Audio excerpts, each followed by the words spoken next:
Hola chicas, bienvenidas un día más al canal. Bueno, hoy os traigo un vídeo un poquito diferente, pero yo creo que bastante útil para todas, que en algún momento habéis querido hacer un Interrail. Así que bueno, aquí os vengo a traer el vídeo de cómo planificar un Interrail. La verdad es que la idea ha surgido un poco porque bueno, ya he planificado un poco para este año y me hubiera encantado haber encontrado un vídeo en el que alguien me contara cómo se hace todo esto, todas las cosas específicamente, y no haberme pasado horas y horas y horas tuviendo que indagar en muchísima información. Entonces, yo os traigo todo súper resumido y lo más claro posible para que podáis planificarlo de forma sencilla. Y todos los links y demás os los voy a dejar en la descripción para que así os sea incluso mucho más fácil. También os voy a dejar un poquito el índice por aquí de lo que voy a hablar por si alguien quiere ir directamente a alguna parte. Entonces, bueno, espero dar toda la información posible. De todas formas, cualquier pregunta, por favor, decírmelo sin problema y hago cualquier otro vídeo respondiendo preguntas. Y comenzamos. Vale, quería hablar un poquito de la idea de Interrail, ¿no? El por qué surge la idea de Interrail, en qué se puede enfocar, etcétera. Básicamente, para quien no lo sepa, el Interrail te permite conocer un montón de países en poco tiempo. El tiempo al final que tú quieras, pero al final, como te mueves en trenes, pues puedes conocer varios países a lo mejor en una semana. Obviamente no solo se refiere a varios países, también podéis visitar uno en concreto, pero sobre todo la idea crucial es que puedes coger un montón de trenes que te van a conectar de forma mucho más rápida y sencilla. Claro que os preguntaréis, pero ¿qué ciudades, qué cosas yo puedo hacer con el Interrail? O sea, ¿qué trenes se pueden conectar? Todos. Ya está. Puedes hacer lo que quieras. Hay de todo. Una vez que tú entras en Centro Europa, básicamente tienes conexiones a donde quieras, a las horas prácticamente que quieras. Tienes trenes nocturnos, diurnos, más largos, más cortos, a pueblos, a ciudades, costa, naturaleza, lo que te plazca. Entonces, realmente lo único que tienes que pensar es qué quieres visitar. ¿Quieres irte a ciudades grandes, es decir, a capitales y entonces te mueves a Ámsterdam, Berlín y luego te vas a Viena, por ejemplo, y lo puedes hacer perfectamente? ¿O prefieres ir un poquito más a algún pueblo, a sitios menos conocidos, pero que igualmente están conectados? Pues también lo puedes hacer. Aquí las posibilidades son infinitas porque la red ferroviaria no es infinita, pero casi. De hecho, para mi gusto, creo que es la forma más sencilla de conocer un país, incluso mejor que en otros medios de transporte, porque al final pensar que si de repente te metes en Centro Europa y en 2 3 horas en tren ya estás en otro país, pues es un lujo, ¿no? Que tú te despiertas por la mañana, te coges un trenecito y a las 3 horas ya estás en otro sitio. Pues entonces está súper bien. O estás en Italia y estás en Roma y en 3 horas te has plantado en otra ciudad.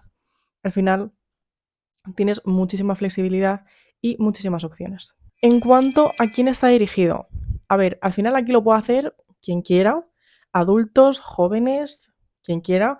Yo os voy a decir desde mi experiencia, porque aunque no lo he comentado, yo ya hice un Interrail con mi hermano hace unos años, entonces esta es la segunda vez que lo hago, ya tengo un poco de experiencia en eso, aunque esta vez he tenido que empezar otra vez como de cero a indagar porque han cambiado cosas y porque pues fue hace ya unos años, pues no me acordaba de un montón de cosas cómo se hacían, ¿no?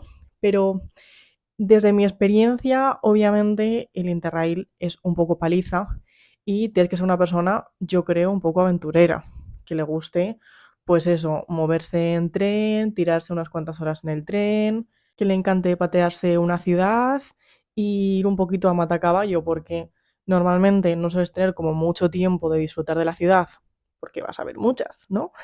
O bueno, vas a ver un país, pero vas a ver muchas ciudades de ese país. Entonces yo creo que tienes que tener un poco una mentalidad de ir a por todas. Obviamente también todo esto va a depender del tipo de presupuesto, de los días que tengas. Si tú, por ejemplo, te vas un mes de Interrail, pues claro, ahí ya no te cuento nada, ¿no? Todo esto puedes no ser aventurero y simplemente porque quieres disfrutar de la ciudad y quedarte 5 días en una ciudad pequeña porque quieres recorrértela tranquilamente, porque tienes el tiempo, ¿no? Normalmente la gente joven, voy a hacer así como ampliamente, no tenemos mucho dinero, entonces vamos un poco rápido, a matacaballo, venga, vamos a ver la ciudad enorme en 2 días y vamos a comer de supermercado, para ahorrar lo máximo posible, ¿no? Pero claro, todo esto siempre va a estar muy limitado por el tiempo que tengas y el dinero que te puedas gastar. Puedes gastarte bastante dinero para ir en primera clase y entonces tienes mucha más comodidad, o ir en segunda clase y vas incluso a veces en el suelo sentado, que eso ya os cuento un poco más adelante. Así que principalmente yo diría que para gente pues aventurera, quien vaya a organizar el Interrail, pues que le gusta organizar cosas, porque tampoco os voy a engañar, es un poco engorroso, porque al final tienes que mirar un montón de horarios, te tienen que cuadrar un montón de cosas, hay que mirar muchos hostales, los días, si vais a coger trenes nocturnos no salen todos los días, entonces te tienen que encajar en tu planificación. O sea, planear un Interrail es difícil, un poco, ¿vale? Depende también, pues eso, del grado de dificultad que tú le quieras dar, ¿no? De todos los sitios a los que quieras ir, si son pocos, si son muchos. Es que el final Interrail es tan personalizable que, claro, yo os hablo desde mi experiencia de lo que hice yo, pero luego a lo mejor otra persona te puede decir, va, pero si es súper fácil porque nosotros fuimos a 4 ciudades y lo hicimos así.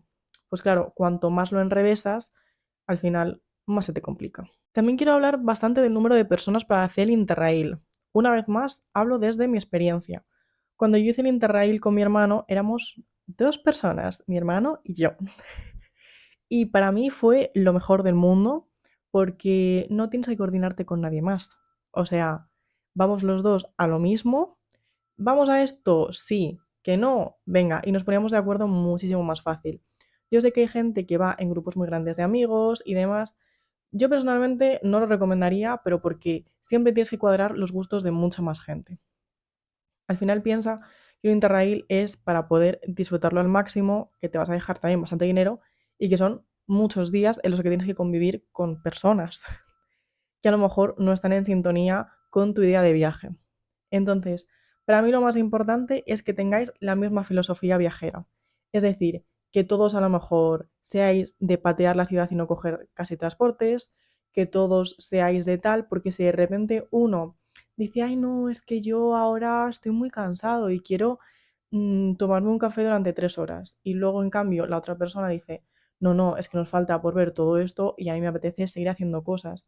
Ahí ya empieza a haber un montón de roces y creo que el viaje no se disfruta igual. Entonces, cuantas más personas al final, más difícil de cuadrar. Aparte de, por esto que os digo, siempre cuando hay que coger reservas de tren, a lo mejor no podéis ir todos juntos, que eso os lo cuento después. En los hostales o Airbnbs o donde os queréis a dormir, a lo mejor es más difícil de encontrar porque, bueno, Airbnb casi es más sencillo. Pero cuando te plantas en un hostal y de repente en una habitación quedan 2 camas y en la otra 3, ya tienes que dividir al grupo. Entonces creo que son pequeños detalles que a lo mejor no caemos en un primer momento y que creo que también son importantes para poder disfrutar del viaje. Para mí lo ideal es que no suba de 4 personas. De hecho, este año vamos a hacer el Interrail, mis hermanos, 2 hermanos, mi novio y yo. Una mezcla un poco rara, pero sí, nos llevamos muy bien. Y creo que va a ser para mí el límite, porque es verdad que los 4 tenemos la misma filosofía de viaje y hasta 4 personas es más fácil encontrar todo esto de alojamientos, de reservas, etcétera. Cuando ya te sales de ahí, yo creo que es más complicado. Que no lo he vivido, a lo mejor alguien me dice que está todo ok, pero bueno, esto como todo, cuanto menos, más fácil. Y que yo repito, el Interrail es para poder disfrutarlo y tienes que convivir muchos días con las personas. Tienes que estar muy seguro de con quién vas a hacerlo, ¿vale? Nos metemos ya con qué es el Interrail y los tipos de Interrail. Como os he comentado un poco al principio, el Interrail te permite coger trenes por Europa. ¿Cuántos? Pues aquí están los tipos de Interrail, ¿vale? Yo diferencio realmente dos, el global, el Interrail global y el Interrail por países. El Interrail global te permite pues coger trenes por todos los países, es decir, puedes ir pasando de uno a otro. Y el Interrail por país, eliges un país entero y te lo puedes recorrer. Esto es muy útil, por ejemplo, si te vas a Italia, que tienes un montón de ciudades, a Alemania, países así grandes, que puedes ver un montón de ciudades y que también te compensa porque te coges uno y te visitas 6 sitios y te lo has recorrido entero. Entonces, ¿cuál elegir? Pues depende de lo que os apetezca hacer. Obviamente yo siempre tiro por el global porque en cuanto te quieras salir un poquito, tienes una ciudad cerca que te gustaría ver, ya no puedes salirte si tienes el global. Pongo un ejemplo. Estás en Alemania, ¿vale? Y estás en Múnich. Y ves que Salzburgo, que está en Austria, está al lado. Al lado dices, joder, pues es que Salzburgo tiene súper buena pinta. Pues como ya has cogido el Interrail de Alemania, con el pase Interrail no lo puedes coger. Puedes cogerte el tren aparte, comprarlo, eso sin problema, pero con el pase del Interrail por Alemania no podrías hacerlo. También está el Interrail por las islas griegas, que coges ferries, nunca lo he hecho, pero tiene muy buena pinta. Sí que me ha salido mucho tipo en Instagram de gente que lo ha hecho y demás, así que es factible. Ahí no os puedo contar, pero que sepáis que existe también. Y luego dentro ya de lo que es el global tenéis dos tipos de pase, el pase flexible y el pase por días. La diferencia es que el pase flexible tenéis a lo mejor 2 semanas en los que podéis coger trenes todos los días, es decir, de forma continua podéis coger trenes. En cambio, en los pases por días tenéis días específicamente del mes o de las semanas en los que podéis coger trenes. Voy a explicar un poco mejor porque al principio es un poco lioso entender esto. Nosotros en el primer Interrail cogimos el pase flexible de 15 días. ¿Por qué? Porque es bastante caro cuando lo veáis. Porque justo cuando fuimos a planificarlo salió una oferta del 50% por el no sé cuánto aniversario de Interrail. Hicimos clic. Entonces, eso lo que nos permitió es que si estábamos, por ejemplo, en Ámsterdam y un día queríamos irnos al pueblo de San Sechans, no sé cómo se pronuncia, podíamos hacerlo porque podíamos coger trenes todos los días, los que quisiéramos, durante 15 días. Así que ese Interrail estuvo muy bien porque si perdíamos un tren, si teníamos que hacer cualquier cosa, nos daba igual porque cualquier día podíamos coger un tren a donde nos diera la gana, podíamos cambiar un poco la ruta si necesitábamos. Por ejemplo, visitamos Bratislava, que no lo teníamos en nuestro radar, pero estábamos en Budapest, si no recuerdo mal, y dijimos, venga, pues vamos a irnos a Bratislava mañana, a pasar la mañana. Y como podíamos todos los días coger el tren, pues pudimos hacerlo. Pero con el pase por días, no.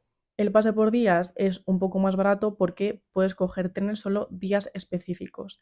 Esto lo que tienes que hacer es planearte bien qué días tú tienes que coger trenes para moverte a otro sitio. Tú piensas que si a lo mejor te vas una semana de Interrail y quieres visitar 3 sitios, tú estás a lo mejor 3 días en una ciudad, 2 días en otro y 2 días en otro. Significa que vas a coger trenes 2 días. Entonces, podrías coger un pase de 2 días, que creo que no existe. O sea, esto me lo acabo de inventar, ¿vale? Pero coges en función de los días de viaje que tú necesites. Y durante ese día de viaje que tú activas tu pase, tienes hasta las 23:59 para coger todos los trenes que quieras. Al final, el inconveniente que tiene este es que tienes que planificarlo mucho mejor y que tienes menos pie a cambios o a que puedan surgir problemas. De que si pierdes un tren y resulta que se te acaba el día de viaje, pues o tienes que consumir otro o tienes que cogerte el tren por otra vía, es decir, pagarlo aparte y ya está. Lo que sí, como os he dicho, podéis coger todos los trenes que queráis. Esto quiere decir que si perdéis un tren, podéis coger el siguiente, a no ser que hagáis reservas de asiento, que esto ahora os cuento. Las reservas de tren es, yo creo que el gran olvidado del Interrail y que hasta que no compras el pase y no lo ves, no te das cuenta de que esto es súper importante. Tú pagas un precio por el pase de Interrail, ¿vale? Y eso te permite coger los trenes. Pero ¿qué sucede? Que hay rutas que están muy concurridas, tan concurridas que te obligan a pagar como un extra por poder sentarte. Algo que no sucede en España o que yo no he visto que suceda nunca es que tú puedas ir sentado en el suelo, ¿vale? Aquí pongo otro ejemplo del Interrail que hicimos. Nosotros de Ámsterdam a Frankfurt no reservamos asiento porque no era obligatorio y el tren que cogimos iba muy petado de gente, muchísimo, muchísimo. Y resulta que había más gente que asientos para sentarse. Y había mucha gente entre nosotros que estuvimos sentados en el suelo. Por suerte, una persona se bajó en una parada intermedia y conseguimos un asiento y nos lo íbamos turnando, pero yo iba literalmente sentada en el pasillo central y la gente por otros lados de pie, sentada. Y yo eso no lo he visto aquí en España, pero sí sucede en trenes por Europa. ¿Qué pasa? Que hay tramos que están mucho más concurridos que este que os he comentado, que ya no dejan siquiera que se haga eso porque sería una locura. Y entonces o vas sentado o vas sentado. Y para conseguir estar sentado necesitas pagar un extra. Es decir, solo te puedes subir a ese tren si pagas la reserva de asiento. Y estas reservas de asiento pueden ser baratas o pueden ser caras. Lo más caro que yo he llegado a pagar son 35 euros por una reserva de asiento. Suelen ser entre capitales, normalmente, por ejemplo, Bruselas, París, cosas así que sobre todo son trayectos más cortitos y que mucha gente los coge, pues de repente, 1 hora y media, 35 euros. Estas reservas normalmente se pueden coger directamente en la aplicación del Interrail, ¿vale? Que ya luego os cuento un poquito cómo funciona. O si no, hay como páginas adheridas, ¿no? Un poco páginas en las que también se puede comprar, aunque siempre te suelen cobrar como un feed, aparte a lo mejor 1 o 2 euros por reserva. Pero bueno, eso sí que lo tienes que tener muy en cuenta. Antes de coger el pase Interrail lo podéis ver, que os voy a decir cómo. Pero sí que es bastante importante porque es un extra que nunca se tiene en cuenta del Interrail. Y que si empiezas a sumar, dependiendo de cuántas veces tengas que pagar reserva, se te pone a lo mejor otros 100 euros sin darte cuenta. Obviamente no todos los trayectos son de pago, solo los más concurridos, y en casi todos te dejan reservar asiento opcional. Por si alguno quiere ir 100% sentado, pues puede pagar el suplemento que te pone en la aplicación. Pero también os digo que el problema de lo de Frankfurt y sentados en el suelo solo nos pasó ahí. En el resto no tuvimos literalmente ningún problema. Lo único que tienes que hacer es subirte al tren y donde veas que hay un asiento vacío te sientas. Y ya está. De hecho, en muchos de los trenes es bastante curioso que justo encima del asiento te pone el trayecto de la persona que se va a sentar. Es decir, esta persona va de tal punto a tal punto. Entonces, así sabes si se va a subir alguien, si alguien se acaba de bajar o si está vacío, no va a haber nadie. Creo que no en todos los trenes, pero sí en bastantes. Pasemos a cómo planificar el Interrail. Esto es muy, muy, muy subjetivo de cada uno. Voy a dar unos pequeños tips, pero es verdad que tampoco puedo aquí hacer maravillas. Yo, el mejor consejo que os puedo dar es prueba y error, que es como yo he hecho el Interrail anterior y cómo he organizado este. Os voy a decir luego un poco más tarde las rutas de Interrail que hemos hecho, bueno, la que hemos hecho y la que vamos a hacer, pues si os sirve de inspiración, pero también tenéis en la página de Interrail bastantes opciones de rutas para que os inspiréis y demás. Lo más cómodo siempre es coger el mapa de Europa y ver qué ciudades están cerca, literalmente, para ver cómo podéis conectar, ¿vale? Eso es la forma más simple de todas. Y la otra parte es tener en cuenta los trenes nocturnos, que los trenes nocturnos os van a conectar ciudades de países diferentes o del mismo país, pero que están bastante lejos entre sí, que podéis dormir en el trayecto y entonces vais a poder recorrer distancias muy largas. Ese va a ser un apartado que lo voy a comentar un pelín más tarde. A la hora de planificar el Interrail creo que se debe tener muy en cuenta porque os puede ayudar a generaros vuestra ruta. Lo primero de todo es saber qué sitios habéis visto ya, qué sitios no habéis visto y qué sitios os gustaría ver. Para partir de ahí, yo lo que hago siempre es como una lista de ciudades de, mira, me encantaría ver esto, esto, esto, esto. Y ya coger el mapa y decir, vale, ¿esto cómo se puede conectar? ¿Cuáles son factibles? ¿Cuántos días tengo de Interrail? Porque eso también es importante. ¿Cuántos días le puedo dedicar a cada sitio? ¿Cuántos días se tarda en visitar cada sitio? ¿Desde dónde quiero empezar el Interrail y dónde quiero acabarlo? Porque aquí hay dos formas de hacer el Interrail. Uno, empezando desde tu país y terminándolo en tu país, o empezando en el que tú empieces y terminando en otro. Como siempre, yo os voy a dar las dos opciones, porque yo estoy haciendo las dos cosas. El primer Interrail lo empezamos en Ámsterdam, entonces cogimos el vuelo a Ámsterdam y terminamos en Budapest y cogimos el vuelo a Madrid. Valga decir que al presupuesto hay que sumar los vuelos que tú cojas al primer destino y al último destino, claro. Esto es muy bueno porque te permite empezar en sitios más alejados y terminar en sitios alejados y ver un montón de países, es decir, nosotros en realidad nos cruzamos Europa. Y la otra opción es empezar en tu país y terminar en tu país. Siendo gente de España, os digo que es la peor forma de hacer un Interrail, es válida, pero es la más complicada, porque tienes que hacer una ruta circular y llegar a España desde Europa es muy difícil. Este año lo vamos a hacer así porque con todo el tema que está habiendo, pues no sabíamos si podían cancelar vuelos, cómo iba a estar la situación ahora en verano y no nos queríamos arriesgar a que nos pasara cualquier cosa, teniendo en cuenta que son 14 días en los que vamos a hacer muchos pagos, nos vamos a dejar bastante dinero. Entonces, para curarnos en salud y decir, no vamos a coger vuelos por lo que pueda pasar, pues vamos a salir en tren directamente. El problema es que para salir en tren tienes que salir por Francia y Francia tampoco está muy bien conectado con Centro Europa. Yo no sé por qué. Pensaba que sí estaba más conectado, pero no. Tienes que llegar ya al resto de países para que veáis la red tan inmensa que hay. Pero claro, al final hay que cruzarse prácticamente Francia para salir y ya meterte como de lleno. Entonces, eso es mucho tiempo perdido, un día de viaje. Y encima tienes que hacer una ruta circular para poder volver, que es ahí la segunda parte más complicada y por lo que he tenido tantos quebraderos de cabeza. Pero ¿se puede hacer? Sí. En este caso lo que te ahorra son los vuelos, lo único que pierdes 2 días de viaje en ese sentido. Así que para planificártelo, lo ideal es coger ahora el mapita que hay, porque antes era diferente, hace literalmente un mes que esto seguía existiendo, no sé por qué lo han quitado, que era un mapa interactivo, que era súper útil. Pues ahora lo han quitado y solo tenéis un mapita, que os lo voy a dejar por aquí, con todas las líneas y entonces ahí pues hacéis zoom y lo veis. Que me parece una horterada, pero bueno. Y luego la otra cosa es ir viendo los horarios de los trenes que hay y cuántas conexiones hay que hacer. Porque hay veces que tenéis trenes directos o hay veces que tenéis que hacer 2 y 3 transbordos, algunos con transbordos muy cortos, otros con transbordos más largos.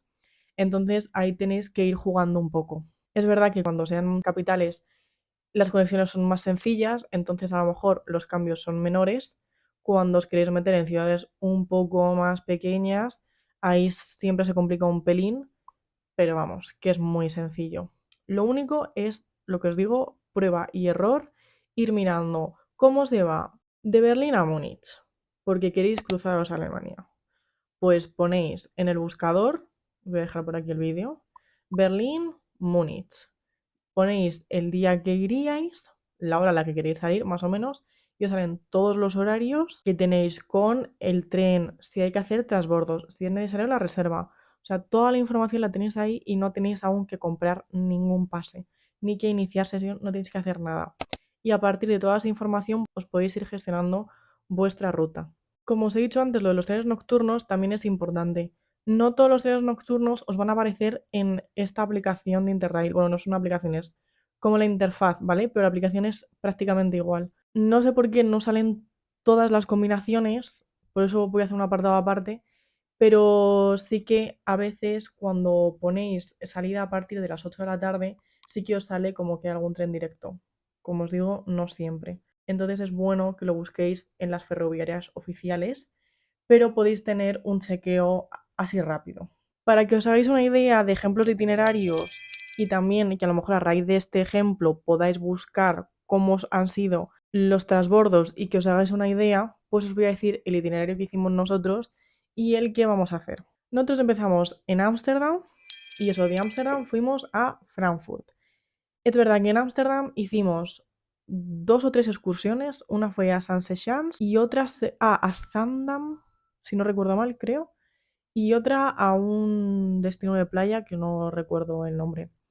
Todo eso fue porque teníamos el pase flexible, entonces podíamos hacer lo que nos viniera en gana en ese sentido. En Frankfurt hicimos una excursión a Heidelberg, hiper recomendado Heidelberg, Frankfurt no. Si queréis ya haré a lo mejor otro vídeo de destinos de Interrail que recomiendo, que no recomiendo, sobre todo cuando terminemos este. De Frankfurt ya hicimos Praga-Viena, Budapest y en Budapest hicimos esa mini excursión a Bratislava, que fue una excursión de pasar la mañana para verlo así un poquito por encima y tal y tal. Y de Budapest pues nos volvimos. Entonces ahí cogimos un tren nocturno que fue, si no recuerdo mal, de Praga a Budapest, que dormimos en una camita tan a gustito. Y el resto fueron todos diurnos, que bastante bien. Miento, también uno fue nocturno. Luego os cuento una anécdota en la parte de nocturnos. Pero no fue en cama. Y ahora el Interrail que vamos a hacer empieza en Barcelona para llegar a Berlín. Entonces, para poder llegar a Berlín desde Barcelona, vamos a París, de París a Frankfurt y de Frankfurt a Berlín. Y ahí empezamos. Entonces, hacemos Berlín-Múnich, luego Múnich-Salzburgo. De Salzburgo nos vamos a Ámsterdam para pasar como la mañana en Ámsterdam, aunque ya estuvimos en el primer Interrail, pero nos apetecía pasar un rato. Y realmente vamos a estar como un día en Utrecht, que dicen que es precioso. De ahí nos bajamos a Bruselas, pero vamos a estar en Gante. O sea, Bruselas al final, esto es como todas las ciudades grandes, luego te llevan a las ciudades pequeñas, ¿no? En ese sentido. De Gante también vamos a pasar a Brujas para como excursión. Y ya de ahí bajamos a París, pasamos un día en París y ya volvemos. Entonces, pues es un poco ruta circular y así vemos como bastantes sitios y países muy diferentes. Trenes nocturnos, aquí cogeríamos el de Frankfurt a Berlín para el primer día y luego el otro nocturno que cogemos es de Salzburgo a Ámsterdam. Entonces, bueno, con estos dos ejemplos, para que los tengáis también un poco de referencia, por si queréis echarle un ojo. Y hablemos brevemente de presupuesto. No os voy a dar un presupuesto, ya lo comentaré en otro vídeo, no porque no quiera, sino porque no me acuerdo cuánto me costó, ¿vale? Tengo una estimación de cuánto nos va a costar ahora, aprox. Entonces, lo que sí que voy a decir es que un Interrail no es barato. Un Interrail normalmente va entre 7 días y 14 días, entonces pensad, o sea, lo que puede sumar 14 días fuera de casa, no cualquier viaje no te puede sumar poca cantidad porque tienes que dormir todos los días, aunque se intente dormir súper barato, como es nuestro caso, es imposible gastar poco dinero. Hay que comer todos los días, hay que contar con el pase de Interrail más las reservas de tren. En este caso no tenemos vuelos, pero las reservas de tren sí que son bastante cuantiosas, la verdad. Los trenes nocturnos, que eso se paga aparte, más luego todas las cosas que queréis hacer. Pues si queréis entrar a algún sitio, si queréis coger algo de transporte público en algún momento, souvenirs, etcétera, etcétera, etcétera. Entonces, si empezáis a sumar cositas, el número es bastante alto, ¿eh? Yo no digo nada. Pero he de decir que merece al 200% la pena el esfuerzo económico porque ves tantos sitios y ya no solo que veas sitios, es que la experiencia que te llevas, creo que merece todo el dinero del mundo. Yo os lo juro que en el primer Interrail me lo pasé tan bien con mi hermano, o sea, me lo pasé genial, genial, genial. Y dije que me encantaría repetir la experiencia en algún momento y así estamos volviendo a hacerlo porque lo disfrutamos tanto los dos que es que queríamos volver a hacer algo así y ya ir con mi hermana, ir con mi novio que también quería hacer algo parecido y aprovechar antes de que seamos jóvenes, ya, ¿no? No tengamos nada de descuento. Ah, por cierto, se me ha olvidado contarlo. Vamos a aprovechar también lo del verano joven, obviamente, que se supone, esto fue el año pasado, que hay un 50% de descuento en el de 10 días durante 2 meses. Es decir, el pase global de coger trenes durante 10 días, que es el que vamos a coger nosotros. Entonces así te ahorras unos lereles también, las vivencias que te llevas y el literalmente sobrevivir en un país fuera. Buenísimo. Yo os lo juro que me lo pasé súper, súper bien. Trenes nocturnos, probablemente mi sección favorita. Y no la gran olvidada, pero la más complicada un poco de pillar, yo creo que al principio. Como os he dicho, los trenes nocturnos literalmente son trenes que tienen camas para conectarte destinos con grandes distancias y entonces te duermes un día en uno y te despiertas en otro país. Nosotros nos vamos a ir de Salzburgo, que está en Austria, a Ámsterdam, que está en Países Bajos. Entonces, eso solamente lo puedes hacer si te coges un tren nocturno, porque yo creo que son 10 horas o así de tren. Entonces, si lo duermes, pues es perfecto, claro. Tenéis un montón de combinaciones de trenes nocturnos. Lo único son compañías ferroviarias diferentes, ¿vale? Os voy a dejar la página de Interrail donde tenéis todas las que existen en Europa, porque hay algunas que están en alguna zona concreta, en un país en concreto. Para mí, la más destacada, porque literalmente va por Centro Europa, es OBB Nightjet. Entonces simplemente tenéis que buscarlo así en el buscador, os va a salir su interfaz y buscáis el mapita donde os salen como todas las redes que tienen. De todas formas, aunque veáis eso, yo no me fiaría del todo e iría buscando dónde podéis coger el tren y dónde para. Porque a lo mejor veis que podéis coger esta conexión, pero resulta que en este destino te puedes subir, pero en el que tú piensas no te puedes bajar. Entonces, lo mejor de todo es en la parte en la que tú puedes reservar el tren y pones de una ciudad a otra, te sale todo el listado de las ciudades que hay, pinchas en una y cuando te vas a la siguiente te sale todo el listado de las ciudades en las que tú te puedes bajar. Entonces, así es, para mí fue la forma más fácil de saber si te podías bajar, si no te podías bajar, etcétera, etcétera. Y todas las reservas de trenes nocturnos se hacen siempre desde las propias ferroviarias. Luego tenéis, por ejemplo, en Francia, Intercité de Nuit, que son los trenes nocturnos solamente en Francia, pues a lo mejor que te conecta, yo qué sé, París-Niza, me invento completamente. En la página web también lo podéis ver. Tenéis también los nocturnos que están por Reino Unido, que es otra empresa diferente. Los que están por el norte de Europa también, que conectan pues Noruega, etcétera. European Sleeper es otra de las grandes. Lo que pasa es que para mí, entre las dos, es la más cara. Cuando lo miré, eran 75 euros. No sé si es porque ya estaba muy concurrido o qué, pero cada vez que yo he mirado, ese siempre ha sido bastante caro, pero igual también tiene bastantes conexiones y está muy bien tenerlo en cuenta. Pero bueno, si es por otros países o por otras cosas, tenéis en la página de Interrail que os voy a dejar en el link el resto de las compañías. Y ya está, lo único que tienes que hacer ahí es indicar que vas con el pase de Interrail. Entonces, los trenes nocturnos sí que se te incluyen en el pase Interrail, pero no se te incluye dormir. Al final es como pagar una reserva de asiento, pero pagas una cama.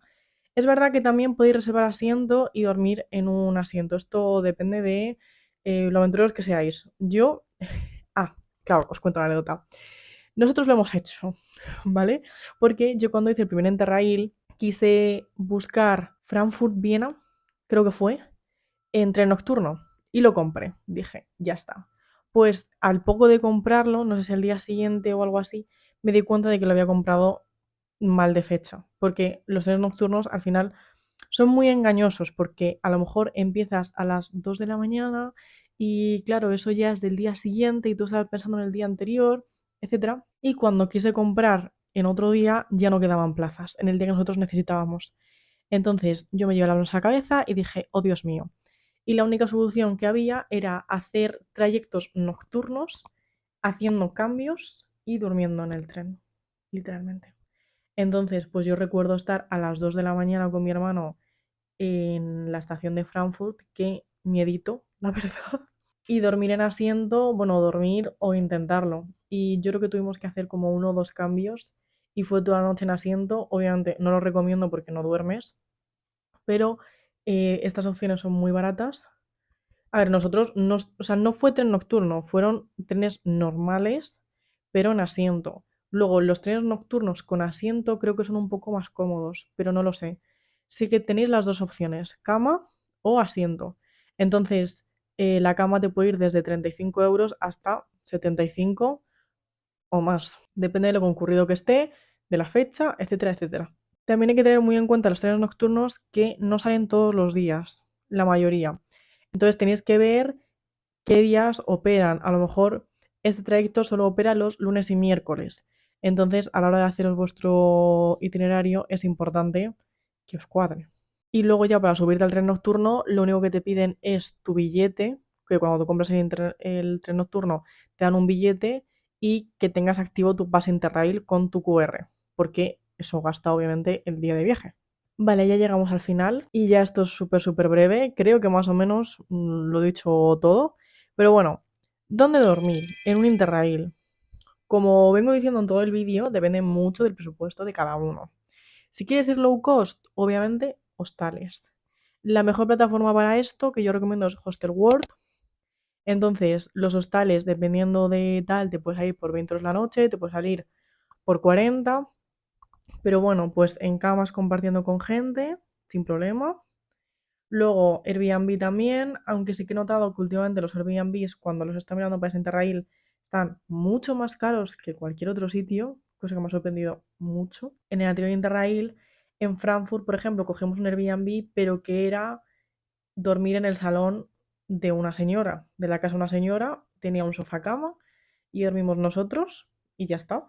Y luego, pues Booking, que ahí tenéis de todo, apartamentos, hoteles, hostales.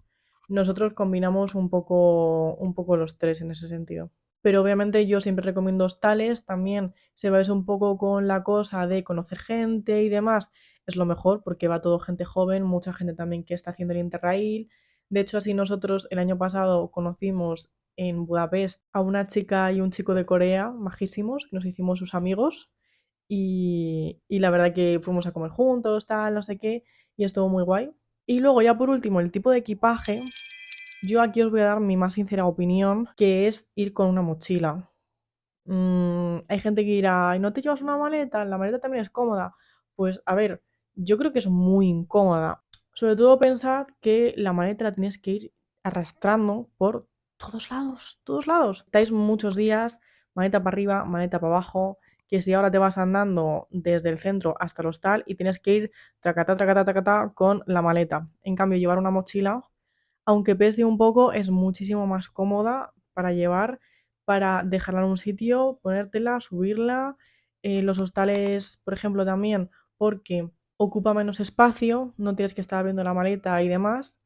Entonces, para mí es lo más eficaz. También cabe destacar que es algo que hicimos nosotros mucho, que es utilizar los locker que hay en las estaciones de tren, porque, por ejemplo, si llegábamos un día por la mañana pronto a una ciudad pero no nos iban a dejar las cosas o coger la habitación hasta las 3 de la tarde, dejábamos la mochila en un locker que a lo mejor nos costaba 5 euros y tirábamos ya a andar durante todo el día y luego la recogíamos y ya lo llevábamos. Y a ver, luego también depende del tipo de ropa que llevéis. Yo, bueno, nosotros fuimos un poco como las Warris, ¿no? Que digo yo, no me llevé ropa ni fancy, ni chula. Yo iba con unos leggings roñosos del Decathlon, de estos de 3 euros, tops, una gorra, una chaquetita y pa'lante. Porque al final para mí era lo más cómodo ir con ropa, pues eso, cómoda, fresca, porque suele hacer mucho calor cuando se hace en verano. Que a lo mejor este año me meto algún conjuntito o algo que sea también vaporoso, pero que no sea solamente leggings, pues también. Pero que no ocupe mucho porque a la hora de meterlo en la mochila siempre te va a ocupar menos y te va a pesar menos y demás. Pero al final de esto es a gustos colores, yo, cada uno que haga lo que quiera, pero que hay que tener muy en cuenta que es algo que vas a llevar durante mucho tiempo. Entonces, cuantas menos cosas lleves, más fácil va a ser. Esto es como una especie, para mí, de camino de Santiago. La mochila es como el concepto camino de Santiago. Ir con pocas cosas porque vas a andar, que sea cómodo, que sea fácil, sin muchos ornamentos, ¿sabéis? Pero bueno, mi opinión personal. Y bueno, yo creo que he dicho todo. Creo que no me he dejado nada en el tintero. Por favor, cualquier cosa que necesitéis, cualquier duda que tengáis, decírmelo sin problema. Voy a hacer de todas formas una lista de cosas de Interrail porque cuando acabe Interrail os voy a hacer un vídeo de presupuesto de lo que me ha costado. Quiero hacer vlogs larguísimos de todo el Interrail y obviamente si tenéis pues preguntas puedo hacer otro vídeo respondiéndolas. Y bueno, pues nada, espero que os haya sido muy útil. Muchas gracias.